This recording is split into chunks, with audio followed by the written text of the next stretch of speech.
It's a beautiful afternoon, Wednesday afternoon at that. It's bright and sunny here on Katampe Hill in Abuja. Welcome to the Polity. I am Segun Ojelade. Now, on Polity today, we shall be talking education.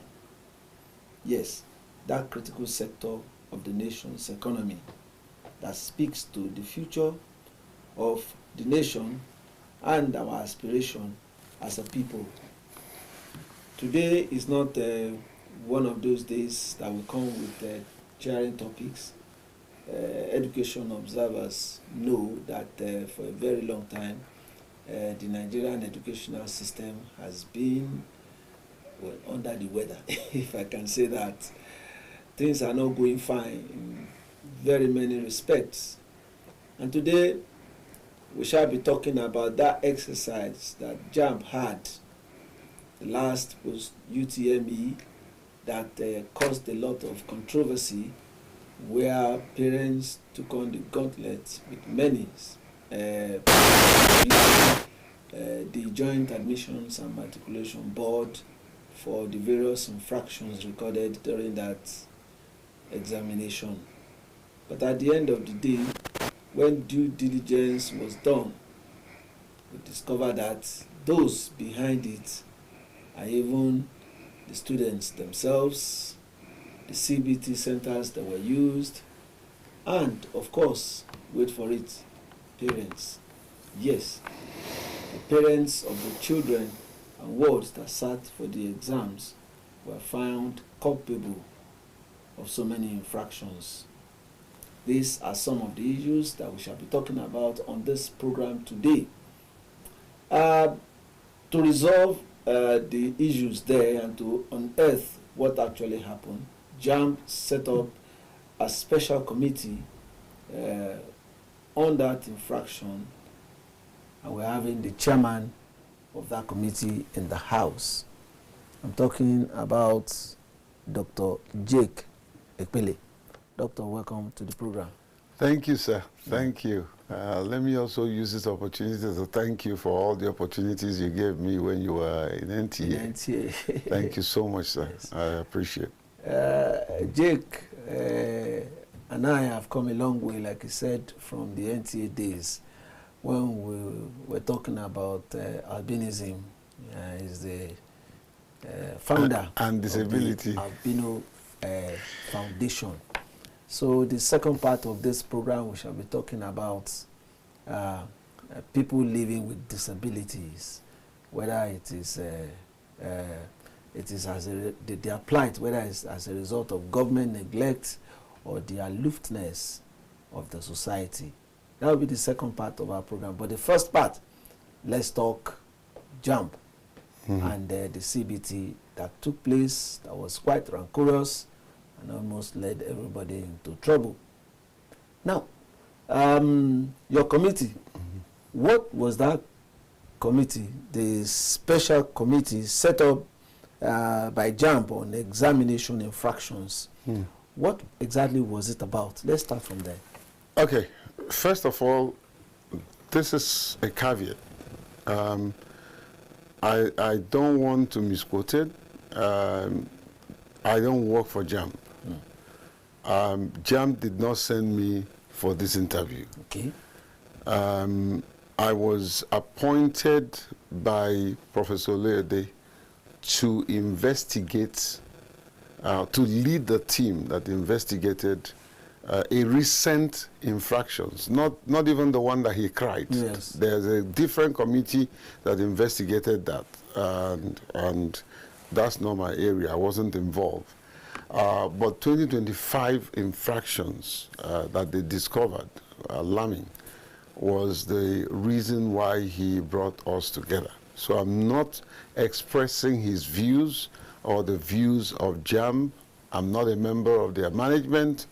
So the views you will express here are entirely the views of my finding with the committee. Okay. Not even my own opinion. That's when. Okay. And sometimes I will read verbatim what the report says. Okay. but I stand by my report. I stand by the integrity of it. I stand by the constitution of the committee. I stand by the expertise and the quality of persons that were involved. Okay. I stand by Professor Oluyede's giving me free hand to operate. Yes, to run the committee. And we were constituted on the 18th of August and given the 21 days marching order to submit the report.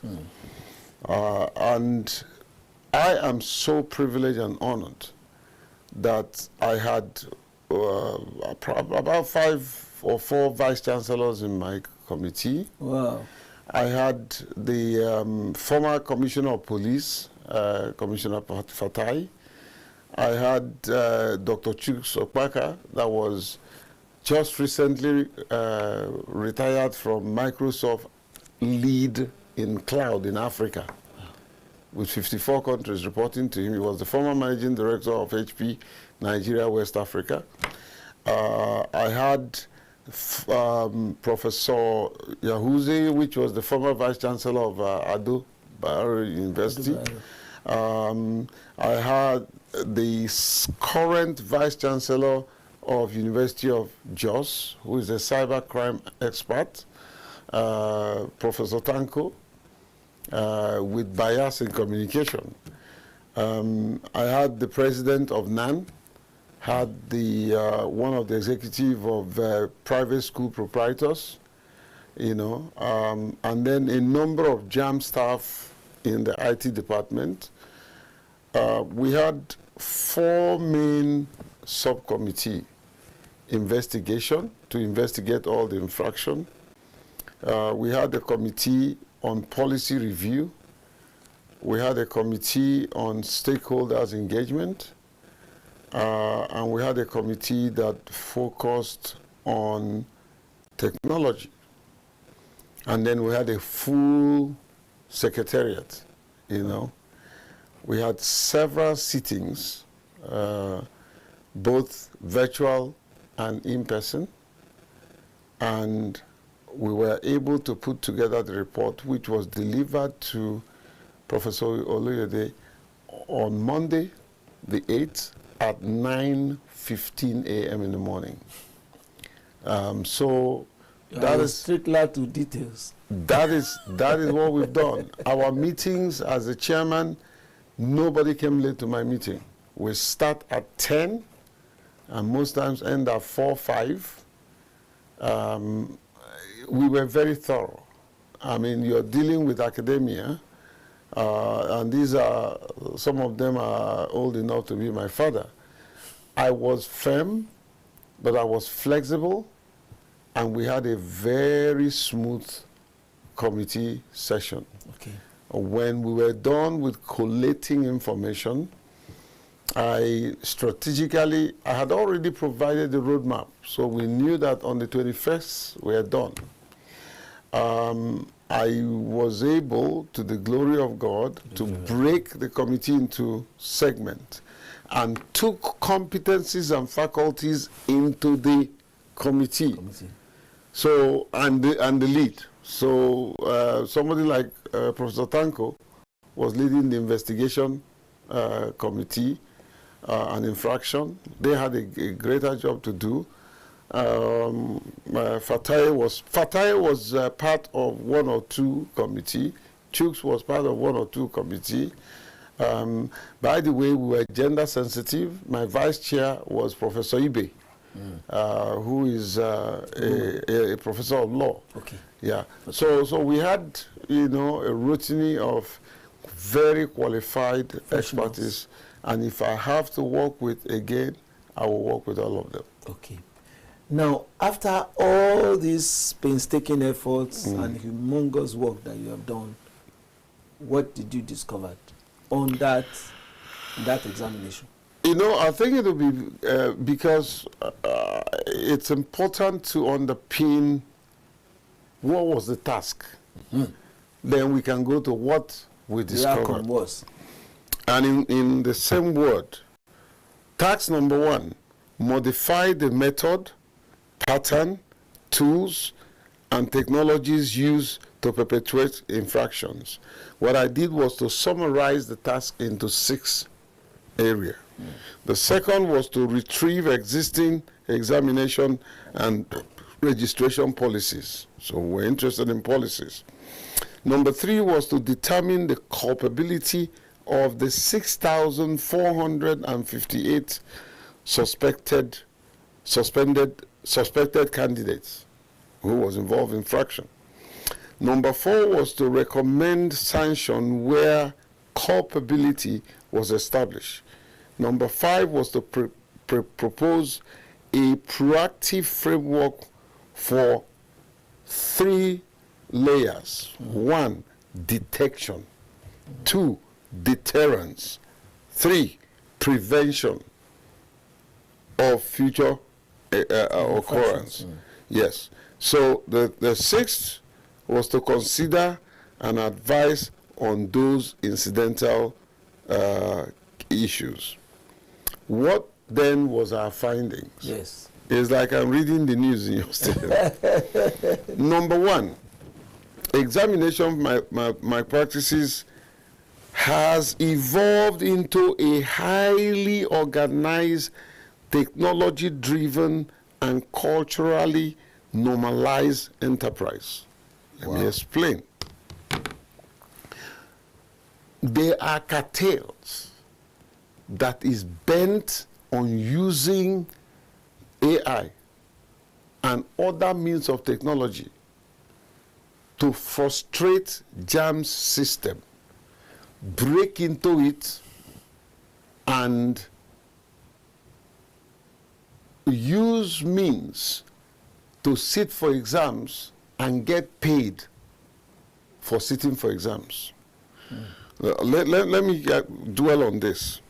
Okay, so we saw that there were technology that was invented to beat the system. So when you hear us say finger blending and morphing of faces, what it simply means in a layman's terms, I have technology experts who would have done a better job. Now, you know, when you do your fingerprint as one person, if another person puts his finger at the same time in a GBT, the computer will capture 2 fingers. That means 2 people. Now, so when they go to that GBT, because that person's finger is in the system, once he puts his finger, the system will admit to read it. When the other person puts his finger, the system will also admit. So you have 2 people that claim not to know each other. One of them is the mercenary that will write the exam. The other person will just sit as though he's writing. He's not writing. Is the other person. So the idea was to admit both of them so that one of them will write the exam, one of them will pretend as if he's writing, he's not writing. And he's paid as much as 250, 300,000, and in most cases 1 million naira. You find a situation where mother and child, mother and daughter, enters that examination because their fingers have been tapped. And she's sitting down there, and the daughter is pretending to be right, and the woman is the one doing the this thing. The picture blending, the facial blending, what they were doing is that, especially persons with albinism, they take the face, one side of the face of person with albinism. They can take one side of your face. Remember that this capture is done in CBT. It's not, JAMB has already accredited them. So they know what they do. So you find one CBT registering 250 people, okay? They will take these faces and the camera would, and then eventually blend it, and the camera will catch the face. The person who will write the exam on that day comes, gain access, the person that they use the face and the name is hanging around, and he will write the exam for him for a fee. Much more mind-blowing is what they call mirroring. This is the center where the exam is holding. Remember that JAMB will send a link that allows that center to have access. There's a camera that is seeing at the central area everything that is happening. They will take tissue paper and cover the camera, so you won't see what is happening. Meanwhile, in the next room, the actual people writing the exams are there. They mirror that system, and one person is in the next room writing, and then the person that ought to be writing will hold the mouse and be pretending. So when you're seeing them in there, you will see that the mouse are moving, and you think the person is writing. No, the person inside is the one that is writing for that person. Once the exam's closed, he submits. So it's a highly technologically driven, orchestrated crime. Our finding was shocking. 80% of the people responsible are parents who want. So you find a situation where they say one person scored 300 and something. By the time it's investigated, he didn't score nothing. Somebody else wrote for the person. There was a case in Point where a child had 109, and the father was a professor, is a professor. The child had 198. The child went through the social media and accomplished it, and they upped it up by 2 to be 200. And he was busy saying he scored 200. By the time he came back to JAMB, JAMB went to their system. What he had was 198. He needed to prove that he scored 200. That's the problem. Parents are responsible. The deputies are responsible.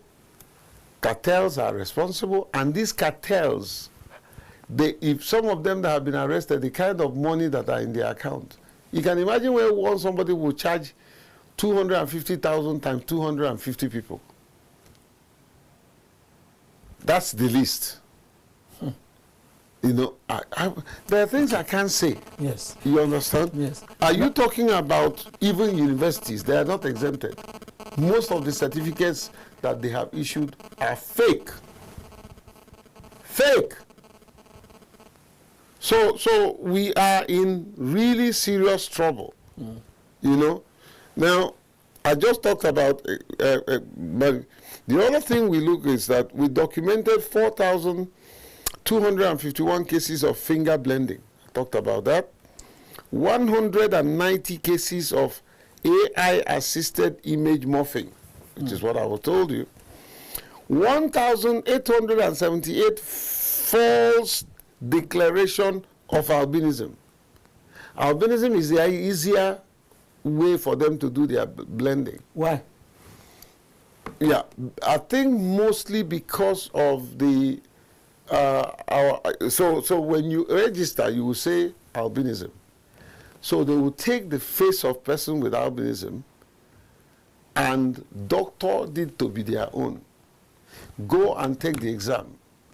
When they pass, they can go back wanting to change the name. Okay. Claiming that, oh, they were not, it was not either properly done or they were not in the state where it happened. And they'll go and swear affidavit, you know. So it's alarming, the number of persons with albinism, and of course, credential forgery. Multiple, these people have perfected how they can double obtain NIN identity. So NIN management needs to really do a total overhaul and interrogation of their system. So you find 3 people. The case of one person having 200 ID card. One person. You know. So those are the things. The fraud is not the work of candidates alone. It is sustained by syndicates involving some CBT centers, schools, parents, tutorial operators, and even technical accomplices. Let's talk about the parents. I'm really shocked about parents. And no, I'm not shocked. My shock started during the investigation, and I'm still in shock till today. You know, all of us are, Oga, you are our senior media colleague. I think the media needs to be circumspect. When a parent comes here now complaining, fuming, JAMB mistreated my child. Yeah, my child, I know what my child can do. He scored 400. JAMB is claiming it's 300. And the media will put them on the tube, embarrass JAMB for nothing. By the time Professor Ojelade and the team recalls the person's information, they will see that all that one was fake. Now, they will decide to prosecute the person. Oftentimes, they will start begging. They'll come by begging. They will start begging. When sometimes they are prosecuted, or even when they are forgiven, they don't come back to the media to say, I lied. The media itself will not go back to them to find out what happened. How many reporters have followed a case from the beginning to the time that the person is in jail? There are many of them that are in jail. There's the parents that are in jail as a result of this. Nobody talks about it. But all they said was, oh, the child scored everything. Oh, JAMB messed up. Oh, JAMB system didn't mark well. They don't tell the truth. Oftentimes, the parents that comes on TV to make are the ones who bought. I'm not saying everybody.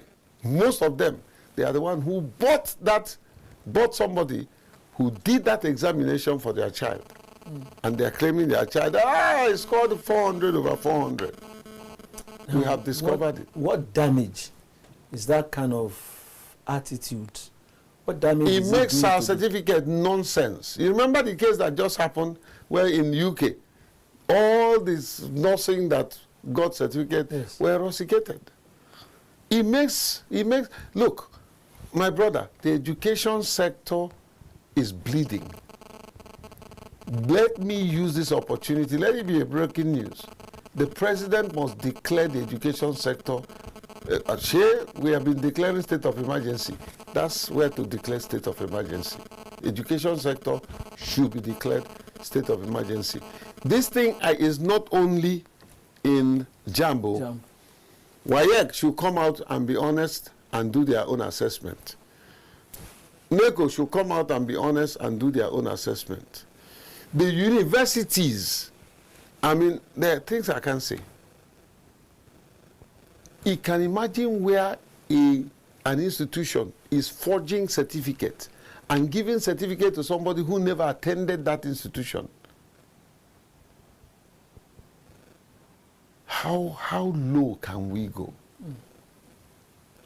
Where schools, even the faith-based schools, are paying people to make sure that the people in their school passes either WAEC or JAMB. And sometimes Pastor say, well, you know anything that has to do with your church? I'm a Christian, you know me. Spirit-filled. Any school, I've not investigated. If I investigate and I don't care the school, I will say it in the media. Because as Christians, we should live by example. Whether it's a Muslim school, I will say it. So this issue of religion is don't touch it is a lie, not for me. Let me do the investigation and discover. I will call the name of the school. Because if we don't name and shame them, this whole menace will not stop. I interrogated one of them, and I told the police, I said, listen, my friend, I'm going to come after you if I don't see this man in jail. Since 2013, he's been doing fraudulent practices. Now, that's exactly where I'm going. Yes, your committee investigated this, but from what you saw on the field, how long has this been going on? Ages. Look, my brother, you know I'm a Rivers man. I'm not a Yoruba man. This is not about tribe. Ojelade, Yes. deserve, I don't know whether there's anything, he's CON. He deserves more than that. I wanted to say that he already has a national The honor. president should, look, the president have the prerogative to give extra Extra. honor, Higher. Yes. even a recognition. Ojelade deserves it. Because, truth be told, it can only take somebody like him to do what he's doing. Can you imagine a civil servant constituted a high power? I was the least qualified. Maybe students, yes. But these are highly placed individuals. I was humble when he come and say, you will lead this committee. I said, Oga, what do I have? I don't have the pedigree. He said, it's leadership that I'm looking for. And God helped me. My brother, I didn't know nothing. God helped me. God gave me a template that the professors are now saying that we need to study this. This is how to do it. But it comes with integrity, with discipline. Professors who are not my mate, my meeting starts at 10. You dare not come 1 minute past 10. We start meeting sometimes 15 minutes before time. When everybody has arrived. Yes. Oh no. We were having meeting in JAMB. I will station a bus in town. By 7:30, everybody is in that bus. By 8 o'clock, the bus leaves. Nobody missed it one time. We say lunch, 30 minutes. Lunch is 30 minutes. 29 minutes I'm seated. Meeting is called to order. No nonsense. That's why we got the result we got. You know. So the education sector is bleeding. I've never met Mr. Lausa, but I think he's strategic. Well, he needs to be bold and confront this monster and get results. Okay. I asked the question of how long has it been going on? From what? For you're able to ages. see? For age, this, in fact, this president met this monster. He did not create it. I can tell you that for free. I've been part of the National Council on Education for over 16 years. So I'm speaking as an insider. But to be honest with you, I didn't know it was this worst. Okay, the CBT, it's like some of them just established their business, their centers, just to compromise the system and make money. They recruit these fraudulent people that will write exam for. So you go to CBT, they are charging 200, 300,000.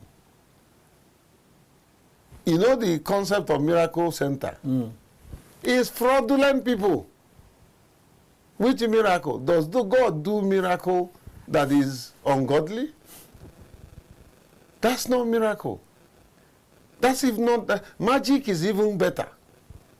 Well, miracle? No. I say magic. Yes. Okay, well, miracle is opposite of magic. Yes. Okay?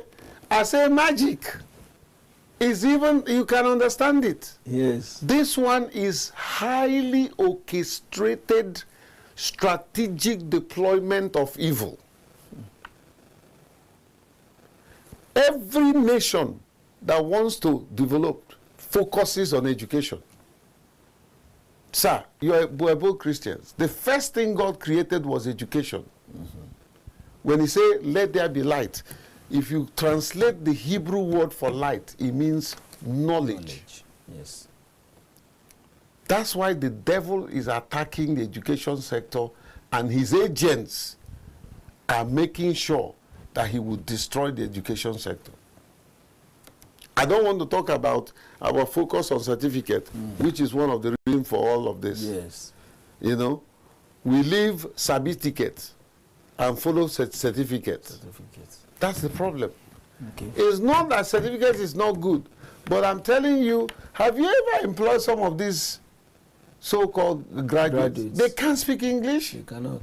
They cannot write letters. Can't write it. Yes. I had a secretary one time who couldn't write letters. I said, for heaven's sake, where did you go to school? If I employ you to write letters, you cannot write letter. Oh, brother, you know, I don't hire if I cannot fire. I'll fire you with my eyes open. We need to completely clean up the education sector, from top to bottom. Now, after this report, what next? I know you said probably some people will go to jail. What lessons have we learned from all these that you saw on the field and are contained in your report? Any lessons? I will call it recommendations. What did we recommend? Okay. Number one, detection. Deploy all powered biometric anomaly detection, dual verification system, real-time monitoring, and a national examination security operations center. Let me dwell on that. There are security agencies involved in this. If Commissioner Fatai was here, he would do it better than I, because he was in charge of security. I think it's high time we have one operational security system. JAMB has one of the best technology. The benchmarking of the efficacy of their technology, we couldn't find any country in Africa to match it. We had to use Europe standard. And yet, they met the threshold. There's a need. I see. Let me use this opportunity to call for a total stoppage of this trying to reinvent the wheel and spending money we shouldn't spend when we have all the facilities. Why can't we have one examination? The examinations don't happen at the same time. At the same time, yes. So why can't we, why would WAEC go and invest so much in technology that have failed them? They confess they had system failure. Meanwhile, JAMB has something that I'm telling you, if not for what they have, we wouldn't detect what is happening. Why can't we strengthen it? Why can't we do a convergence of technologies, of expertise, and solve this problem once and for all? Why work in silos? Okay, so there's a need to invest in... Same thing goes for all these data collection agencies. Exactly. So in terms of deterrence, cancel result of confirmed fraudulent candidates, impose ban of 1 to 3 years, prosecute both candidates and their collaborators, and create a central sanction registrar accessible to institutions and employees. Very important. We didn't reinvent it. We actually emphasize what is already in existence in other committee reports. Like I said, we've submitted the report. It's not in our place whether it will be accepted. Or Professor Ojelade said he will implement. But he also has limitation. What if he goes to Ministry of Education, they say drop it? See, we saw things. A situation where, although it never happened with my committee, where they will, a very wealthy family son will be caught, and then one phone call away, release that person. I was waiting for that to happen in my own committee. It never happened. I would have resigned in the middle of it. I don't care whether it's Bola Tinubu's son. If that information had come to me, that person will go to jail. And that's the kind of person that's the kind of thing we need. We didn't focus on problem alone. We focused on solution. And here's the solution. Prevention. Strengthen mobile-first self-service platforms. Digitalize correction workflow. Tighten disability verification and ban bulk school-led registration. Let me pick up disability verification. You know, they were impersonating albinism. You don't need these rocket science to know who a person with albinism is. Yes.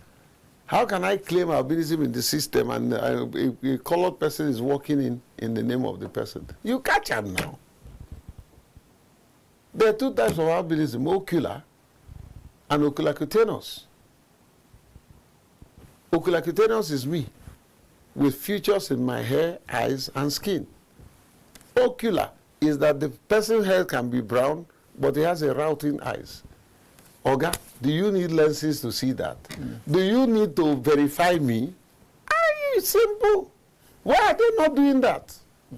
It doesn't take rocket science. Yorubas even say you cannot begin to look for albino in the market. Okay. So, my friend and brother, don't call us albino. Okay. Person with albinism. Okay. Yeah. You know, now, here's the big one, the big lacuna. Legal reforms. Amend the JAMB Act and the Examination Malpractice Act to recognize biometrics and digital fraud, and to provide a legal unit within JAMB. Okay. JAMB do have a legal unit that cannot bite. They can't sit in court to defend JAMB because they are not recognized. So you find this, I mean, the head of the legal unit is a PhD in law, but he cannot stand up and defend JAMB in the court. So JAMB have to hire all the expensive lawyers, and there's a waste that is alarming. They go to court. The judge says, oh, I will hear this case today. By the time they get there, the person has gone to Oka, for instance.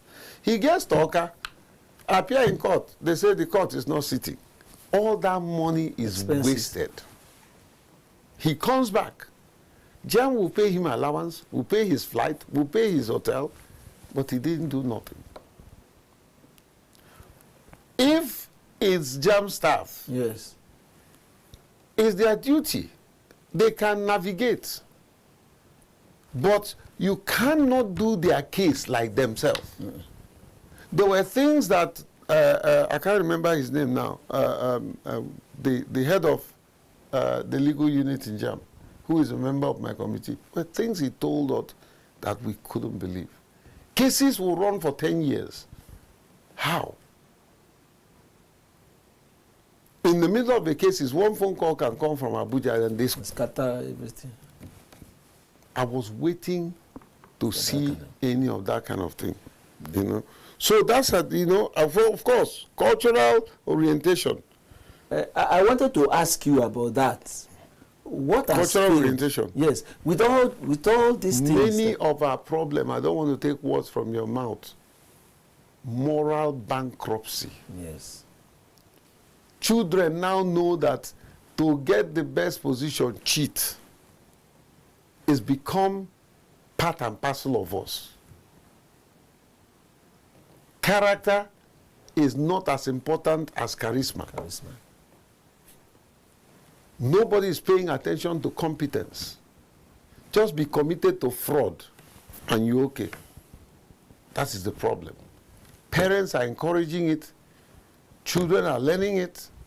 I mean, my 8-year-old sits in the back of the car. The driver runs light. He tells the person, say, I will tell my daddy. You don't beat the light. My son, 8-year-old, will tell me, Daddy, what you say is a lie. Can you explain? And then if you see person, come on, shut up. Why are you telling him shut up? You told him to tell a lie. Yes. Do you see the simple thing like, I called you on phone, your son or your daughter is there. I've seen, there was a friend I went out with one day. We were in zone 6. He was telling somebody on phone that I'm in Enugu. That was the last time I met that person and saw that person. You discontinued the friendship. A liar can kill you. I'm not perfect. You understand? But when you see this willful lie, it's destructive. It's destructive. So anybody that tells you that type of lie can steal your life, can ruin your life. Where are you? Oh, I'm close to the gate. Meanwhile, you're in your house. That's the moral decadence that have brought us where we are. Where everybody wants to be rich. But it's everywhere. We have it in church, in mosques. We have it in government establishments. They are corrupt pastors. In fact, my brother, the worst politics is now played in church, not even in National Assembly. The worst politics is now played in mosque. The real intriguing, suffocating politics is in church, is in the mosque, is in the National Assembly. The politicians even sometimes have a human face. Our spiritual leaders are worst. So whenever there is moral decadence in a society, point to the church, point to the religious institution. You know, have you seen how the kind of messages they preach on the pulpit? Somebody is coming to pay you tithe. You didn't ask, what are you doing? Where do you work? How did you get this money? A young woman sleeps with a man, gets money, and he buys him a car. He comes to testify. They gave him a microphone. God gave me a car. God didn't give you a car. You slept to get a car. A young man, let me balance it. All of a sudden, you are living a lifestyle that, how much do you earn to live the lifestyle you're living? Simple thing. Have you ever seen these young people carrying expensive phone? Where did you get the money to buy it? And they will go to church to testify. Oh, God gave me iPhone 16. And they left home to the church. So that is the bane of the problem. I made 2-1. My friend, you can't even speak English.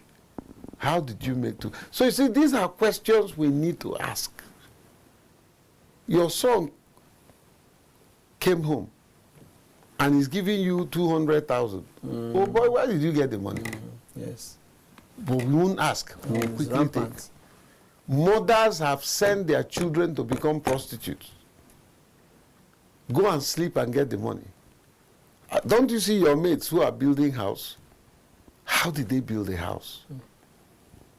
Many of them have ended up with HIV because they slept with a man who is ready to give them 5 million. One, you know, somebody I was told gave somebody $30,000. $30,000? What did she do? Have you not seen these young men, young women today, boastfully saying on TikTok, yes, how can a man want to sleep with me if he's not willing to give me 5 million? Boastfully. Yes. Evil. Evil. Evil. Where do we go from here? Now we cannot say, okay, we have all this problem, we fold our arms. Solution. Yes, solution. Solution begins at the top. Our leaders must be accountable, must be responsible, must live by example. I challenge Mr. President to probe all his ministers. I challenge him. Probe all your ministers and ask them where they got the money that are in their account. It's true. Why would it be said that somebody bought a house for $2 million and that person is still in the office? And you're telling me that another person will not want to be emulating? Exactly. Somebody is boasting that, you know, and we know their properties. We know what they have. Why are we keeping quiet?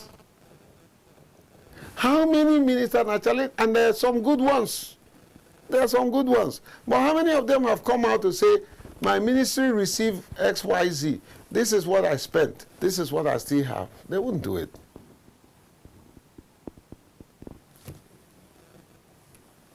So when we make politics look so palatable, we create more thieves who also wants to ride Jeep, as we call it, drive SUV, build houses, big houses that sometimes they don't have what it takes to maintain it. People buy car, they can't buy fuel. Some women get into a shop. You will see a woman baked. She's worth 10 million naira. He will tell you, say, my wig is 5 million. Where did you get 5 million? I know some of them work hard and can afford to buy whatever they have. Okay? But not all of them. Not all of them. I can tell you, I work hard to get whatever I have. And I make bold to say that some of the things I wear are a gift. I can't afford them. I'm not ashamed to say my cousin bought what I'm wearing. Now, this is lovely. Yeah. You understand? So my cousin paid for it. Let them, I can call them, let them go and fast check. And because I have been a blessing to, I'm not saying myself to be perfect, okay? But because there are people that have been a blessing to, I get things that I don't deserve. That's grace. My brother, I can enter America and get all the best of shopping without putting them a dime. Those are people I have impacted. Okay. So it's high time we hold our leaders accountable. I was even thinking that when you finish with the issue of leaders, you will touch on parents. Because there are some parents are just derelict. And you cannot give what you do not have, they keep saying. You know, parents, and these are crooked parents. They don't deserve to be called parents. They don't deserve to be called parents. All they want is to advertise their ego. I have a medical doctor. I have a lawyer. Oh, my son was the best in his class. How? So those children will do whatever possible. And they will come back to you and say, give me money, I need to pay somebody for somebody who will do this for me. There are many cases like that. There's been situations where some of my staff came to me, their children, and I asked questions. I know the Vice Chancellor. I'll go and talk to the Vice Chancellor, but what's your cutoff mark? The cutoff mark is 200, but he had 190. I said, okay, cutoff mark 200, and you want me to go talk, what am I going to tell the person? He should take 190 for 200?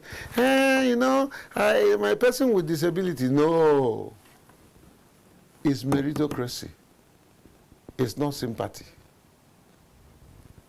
You must merit it. I've delayed my own siblings, my nieces and cousins to go and repeat JAMB, repeat WAEC, and get qualified to get into the position. I will never. I can't come here and tell my friend who owns the studio and say, okay, I employ this person. He's a person with disability. What's his qualification? I have somebody who spoke to me the other day about. I told the person, I said, well, I know him, but let her go through all processes. And if he fell out.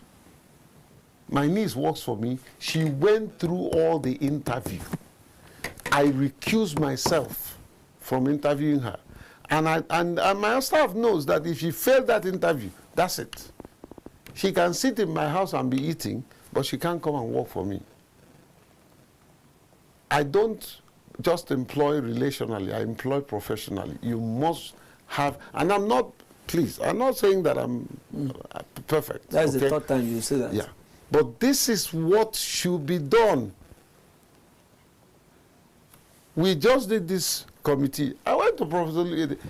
What is your procedure for allowances? He said, oh, I said, sir, follow it to the latter. Don't give anybody dime outside the procedure. And of course, it was just how did they say it, an understatement. Because Professor Ojelade would not do anything other than that. The man himself, that yes. we know. Yes. Yes. Yes. Now, in those days, we had MAMSA. But now we have NOA. We used to have ethical revolution, or what were they calling it? Do we need such agencies? You know, you are a prophet. It's one of our recommendations. We call it cultural reorientation, to launch a nationwide integrity first campaign, embedded ethics into curricula, and enforce parental accountability. Sir, we have told, I didn't even know that JAMB has advertising agencies, has PR firms. We have empowered Professor Ojelade to renegotiate. If you have to increase their fees, but demand that they give us results. The days have come and gone where people will come and rubbish JAMB. And the image maker that gets paid will not know what to do. Strategically, this is a secret. I know that once this report comes out, in fact, one of your colleagues today told me, I know there are too many reports. You're trying to defend JAMB. I know. So I asked the person, say, wait a minute. Excuse me, sir. Have you read the report? He said he has read the report. I said, no. Report was delivered on Monday. It's not in the public domain. So you have not read it. He had no answer. You understand? So it's important that we deliberately begin to correct mindsets. Okay. Children are no longer, daddy will pay for my WAEC, they will write for me. Daddy will pay JAMB, they will write for me. That's the order of the day. So we need to deliberately engage stations like yours. Answer, sir, you are a media guru. If you go back to the history of the media, it was meant to correct public opinion. And they did that in those days. We have so commercialized the media that we are failing on the core objective. What stops your station going to JAMB and say, tell us some of the issues? And you do a public service, even do a public service and call for sponsors from another source, not even JAMB. So there's a need to deliberately just put out this says, do not cheat in examination. Yes. It's public service. Stop trying to get somebody who walks in here and say, JAMB, my son is depressed, my daughter is depressed, and then we put him on camera. He scored 400. JAMB is claiming he scored 200. He wants to commit suicide. You know, my brother, at the end of the day, is a lie. Where is the place of investigative journalism? Where you will make contact with JAMB and say, JAMB, please give us the history of Jake. Yes. And JAMB will give you the true position. Before you know, this era of sensationalism, let me be the first to break the news. That's what is killing us. Even social media involvement in news dissemination. So we have told JAMB, bombard the social media. Most of the problem we have are coming from social media. Yes. Those children don't have the kind of resources that the likes of JAMB have. If you have to go to California, sit down with Facebook, help us. If you have to go and sit down with Instagram, help us. Sir, truth be told, you see this, our mainstream media, I guarantee, I give you 20 years, you'll be moribund. The whole world is going digital. To the new media. New media. New media. So anything you're doing, if you don't blend it with new media, there's a, I don't want to call one of the channels in this country, 3 billion viewers. Yes. You've called it. No, my friend John, 3 billion viewers. Yes. That 3 billion viewers think it's what he's doing on DSTV. No. Social media. I was on the channel the other day. Before I left there, my phone was buzzing. And I said, oh, my brother, I don't want to mention him. I said, so people watch your program like this, you know? Are you talking about one of your stations, one of the sister stations that I was this afternoon? The whole world was calling me, including your station. I know you used to be very strong online. We're still very strong online. Please double the effort. Double the effort. You know, I hope they value individual like you. You brought finesse to broadcasting. And okay, no one go there. Thank you. I Yes. never see a situation where we retire somebody who is not tired. If you tell somebody that you're retired, they'll be looking at you and say, something wrong with you. You're still good looking. Look, how many times did you look at that paper? See your intro. It's good. Now, I was thinking that probably now that a report like this is out, that there will be stakeholders that will be interested. You know? Oh, we've identified the stakeholders. There's a whole lot that Professor Ojelade is going to do. Secondly, I promised him, I said, people like me, I'm not going to rest. This is about 4th or 5th interview I'm doing today. I still have 1 or 2 more to do today. You know, I didn't need his permission to start highlighting this thing, because whoever controls the narrative controls the story. Yes, yes. Before the detractors will come, you wrote rubbish report. Like one person say, I say, my friend, have you read the report? No. So don't talk to me. You don't have authority if you have not read the report. Read it.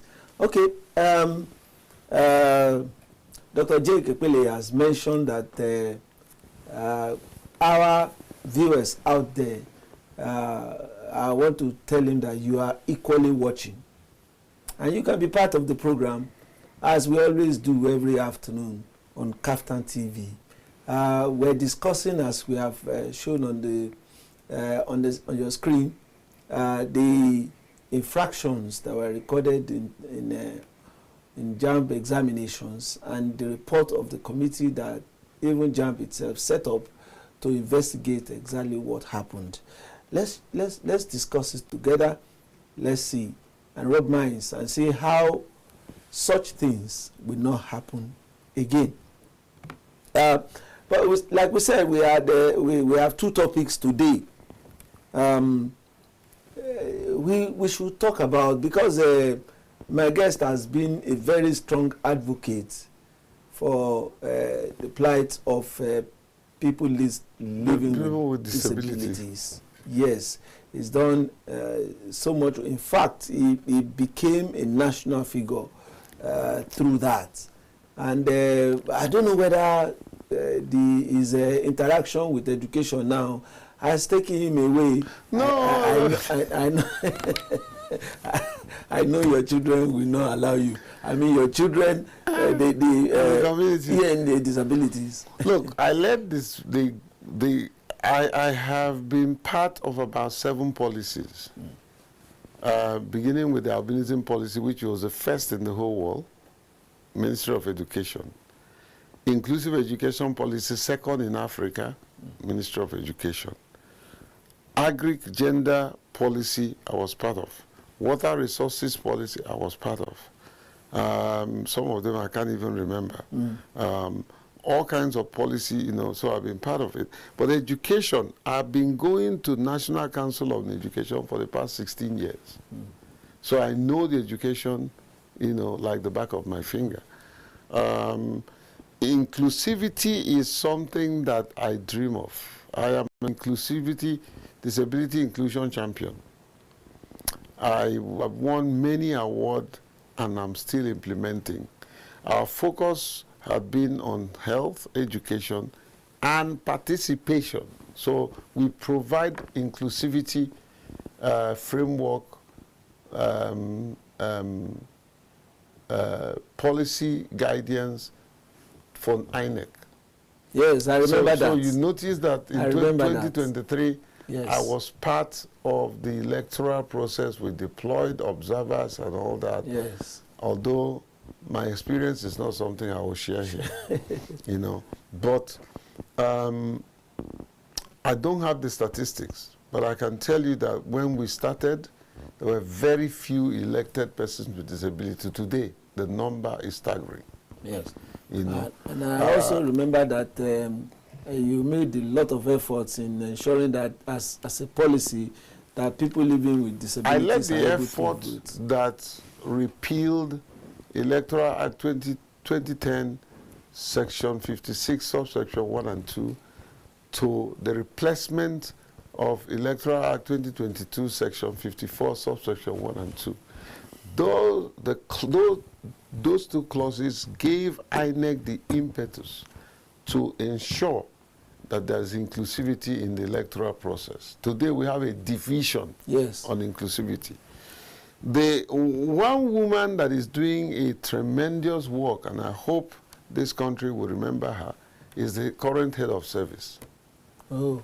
I had provided the DEI, Diversity, Equity, and Inclusion framework for her to be able to do the policy on inclusion in federal civil service. Yeah. So we are still there. We're working with the National Assembly. I was privileged to be the German-Jordan government keynote speaker at the Global Disability Summit in Berlin. You know, I took 3 chairmen of the Legislative Assembly, 1 aide from the Speaker's office, 1 aide from the Deputy Speaker's office, all expenses paid. Not from me, but from our partners, you know. I was given the honors of doing the keynote panel, opening, closing, side event, fire chat side event by TAF Africa. So we've changed our name from the name you used to know. Yes. We're now TAF Africa. Yes. The reason is because we are now serving the community of persons with disability, not just persons with albinism. But as a gift to the albinism community, I registered Albinism Association of Nigeria.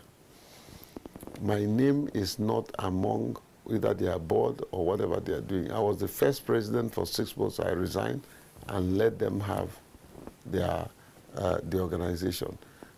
Many times they want to come and brief me. I always chase them away because I don't micromanage. You know. Now, let's look at from where you started the campaign for inclusivity. Let's see where we are now. I remember in those days we were talking about providing special structures in public buildings for people living with disabilities. And so many other things. It started with your station. Your station is now compliant. Yes. They have ramps everywhere and all that. There are many public buildings that are trying to be compliant. Very many of them are not. Our transportation system is not compliant. Thank God, bravo. Our airport now is now compliant. Wow. you know. And we still have the problem of the security operatives not knowing who is with disability or not. So when I drive and I park there, they say, come and lick your tire. I just say, try it. Okay, but there's nothing wrong with you now. Do you have disability? I say, you're ignorant. Yes. Because they have invisible disability that's visible. My own is visible. You know, okay? You remember that if I had seen you outside here, I wouldn't recognize you. There's been a day you had to call my attention in NT. I didn't recognize you. Yes. That's the problem we face. That's the life we live. You know? So, whether it's issue of discrimination, stigmatization, we still have relational issues. Wives are leaving husbands, husbands are leaving wives. Parents are castigating people marrying either persons with disability or a person with albinism. We have that. I've experienced relational abuse. I have, as a person. You know, so it's a very difficult situation that calls for urgent attention. Whether it's our law, even the current Disability Act needs amendment. Oh yes. That early? Oh yes. It was something we all rushed to do. Now the realities are dawning on us, and then there's no law that is static. There are emerging issues that you need to incorporate. In fact, today at the UN House, I was supposed, if not for your program, I was supposed to be at the UN House. They are now beginning to look at the Disability Act, the it's called UNDI,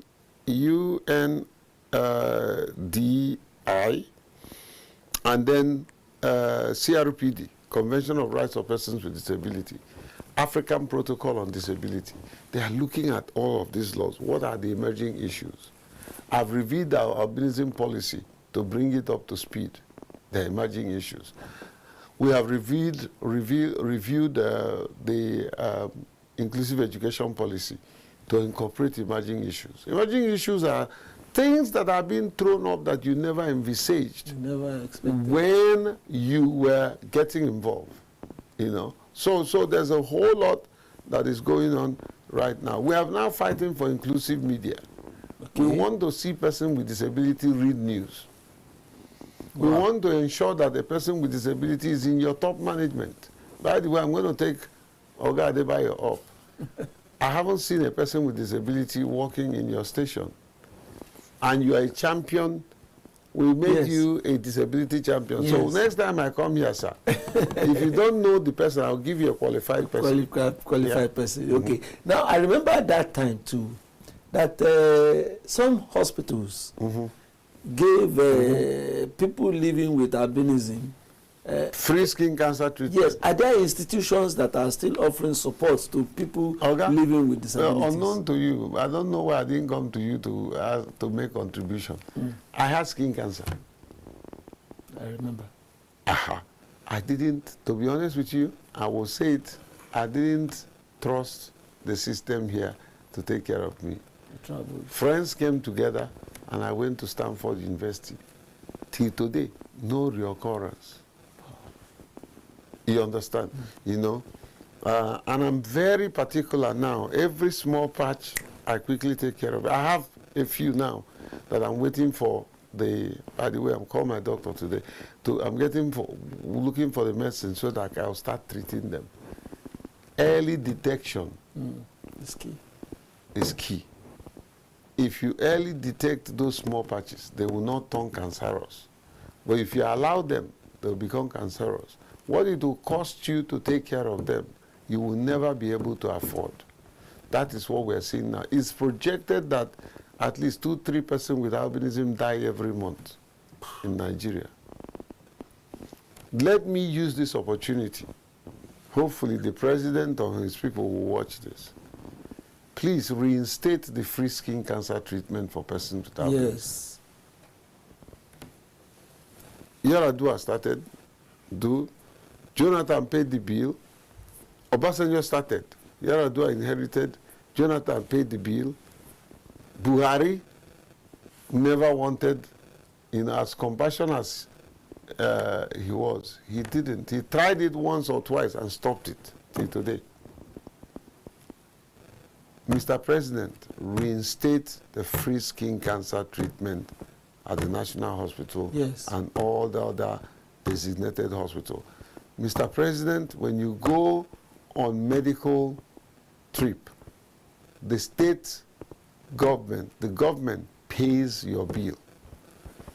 These people that I'm asking you to reinstate, they can't even buy ABC. Yes. Can you please help us? You know, see, I'm not a fan of government, but one thing I know, and I can tell you for sure, Bola Tinubu is compassionate. And please, let that compassion and empathy touch your heart so that you can reinstate it. Yes. I love what the First Lady did. During the Albinism Day, she issued a statement. That's what we want. Add your voice to our cause, and you will make all the difference. I remember what you were doing most at that time is education. Educating people living with albinism on how to manage themselves. I have not stopped, sir. Yes. I have not stopped. But you see me, this your beautiful light can actually work against me. So I have my heart covered. I'm not making a fashion statement. I make sure that I covered the hand that is already burnt. Of course, you know black radiates more. Absorbs light. Yes. So it's not too good for us. But as somebody who is fair, black is my favorite. You know? Yeah. So we need to continue to educate the people. Stay sun smart. What do I mean? Wear long sleeve, wear trousers if you're a person with albinism, wear your hat. Avoid going out in the sun between the hours of 10 and at least 5. It's deadly. Don't stay under fluorescent. It's worse than sun. Put on your sunscreen, but know that sunscreen cannot help you beyond 10 minutes. So every 10 minutes you have to apply. If you do that, in one day you finish 1 tube. So there's a whole lot that is going on that we need to be part of. Now, I think we should spare a thought for the albinism child. Because I see them in marketplaces with poor parents. I see them in under scorching sun with their mother selling granite and the rest of them. How do we reach those people? Just be kind to them. Just be kind to them. The mother, that child you're sending to go and hawk under the sun, whatever that child makes cannot compare to how much you're going to spend when skin cancer comes. So when growing up, I had fair skin, everything. I thought it was going to be like that. As you begin to age, there is manifestation of those things. Those things will start throwing up. It will start throwing up. So we need to be circumspect about some of these challenges and nip it in the bud. Okay. As we conclude this program, let's look at the albinism child in the classroom. You know, and I love your involvement in education. Are there things that our education administrators can do? Yes. For a child with albinism. The albinism child. I will talk about what can be done to help a child with albinism, but I'll also talk about what can be done to help a child with a disability, because I speak for a broad spectrum. For a child with albinism, number one is foster respect. The teacher must not, my teacher will say before my class, "You blind man." Oh yes. I will never forget this. I don't think he's alive. Principal Ubum because I went to school in Cross River then. We were at the National Assembly, we were outside actually, called outside. The school assembly? Yes, school assembly. Sorry, I said National Assembly. and then he waved his hand and said, everybody, I was standing, I didn't see him wave his hand. Wow. Everybody moved to one corner, and I was like, what is it that they don't want to stand with me? And the man came to me, had this cane, and tore my back. Blood started dripping. I started crying. He said, I will kill you. If you want to die, die. You stubbornly refused to move when I was moved. I said, I didn't even know you told us to move. He didn't believe me. I was flogged for nothing. That is just one in several cases. We're here. If there's any security challenges, you will be the first to run. I can't even see where the door is. Okay. Oh, wow. Yeah. I couldn't have recognized you as a friend for over 20 years. Yes. That's the life we live. That's the life we live. So, for a child with albinism in class, put him in front. Not second row, first row. Help him with notes. So as a teacher, you can actually give him your note to copy. Foster respect for that child.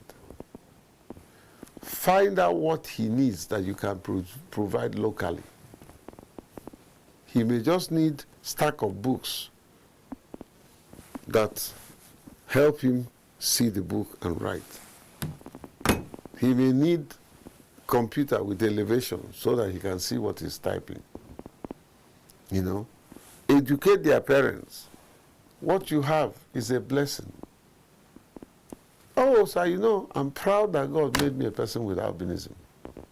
I'm very proud, So I'm not worried about what you think. I'm worried about what God thinks about me and how I can manifest His glory. That's my concern. Okay. Finally on the program for today, let's wrap up all that we have been saying. Let's put it at the doorstep of advising education administrators to bring greater sanity into the education sector in this country. From all that we are seeing, it really doesn't call for much cheers. Professor Ojelade should be courageous to implement what we have recommended. The minister must give him free hand to implement it. That's it. 2, let people go to jail. And reporters should go to jail and interview them for what they have done. Close the CBT centers that need to be closed. When you close them,